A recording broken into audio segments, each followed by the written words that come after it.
I work in a university, so I get all these higher education news emails, and this story stood out. James Cook University professor allegedly threatens staff member to meet targets. The professor in question is Professor Martin Nakata. If you look at his bio on JCU's website, he is the Deputy Vice-Chancellor, Indigenous Education and Strategy, and he was the first Torres Strait Islander to graduate with a PhD.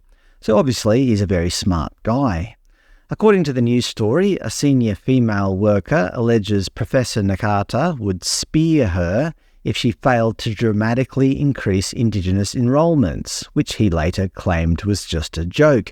Apparently, this was said in front of a staff meeting.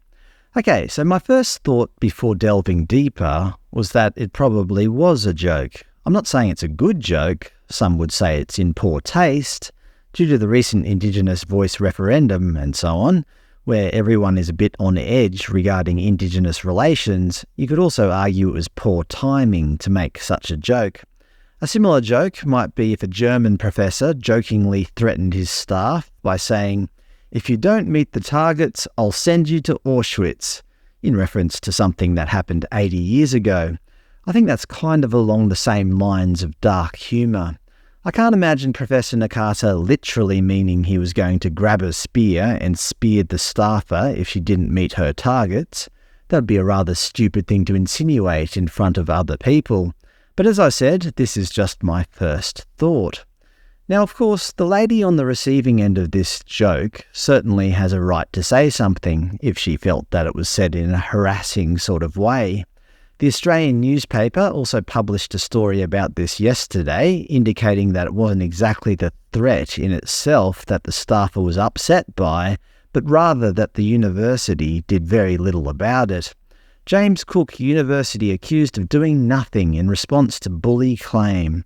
In the article, they state that Professor Nakata had told her she needed to increase Indigenous enrolment from 670 to 1,000, a target she felt was unrealistic.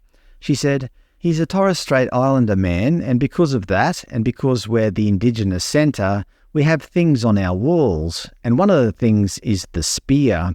He points to the spear and says, "If you don't reach that target, I'm going to take that spear off the wall and I'm going to spear the lady's name." On the Friday, he repeated the same comment, and later that day, he repeated the same thing in front of a student. Okay, so it wasn't just a one-off comment. It appears he repeated it at least 3 times, which I understand could be taken as bullying. Although the fact that he said it in front of a student makes me think that he honestly believed it was some sort of joke. If your intent was to literally spear the lady, why would you broadcast it to the world? I think he just thought it was funny. Maybe that's a classic Torres Strait Islander one-liner. The lady continued, "It flabbergasted me. Everybody felt very uncomfortable. They sat there in silence, I think in shock. I felt totally humiliated, and I was also quite dumbfounded." A JCU spokesman said, "The university is aware of the alleged incident. All such allegations are taken seriously and handled in accordance with the university's policies and procedures."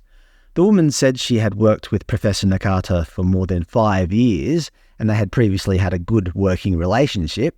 She said she tried to resolve the matter unofficially by emailing Professor Nakata and telling him she respectfully requested him to stop making the comments.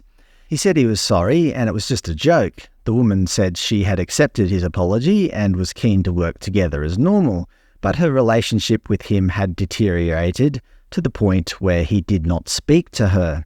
"On a normal day, I'd have to speak to him half a dozen times, so that means I can't do my job. I went to HR and they've basically done nothing. He's a very respected Indigenous academic and he's very high profile, and I think they don't know what to do. If it was somebody at a lower level, they would have been suspended or sacked. They are trying to work out how to make me go away." The woman has been on stress leave and annual leave. Okay, so obviously from the lady's perspective, this turn of events has had a really profound impact on her life. If what the article says is true, then the university are essentially trying to protect the professor and/or their reputation, although now that it's out in the media, they have to address this. As far as I can tell, the police have not been called, so nobody's treating it like an actual threat. But that said, what if the opposite happened?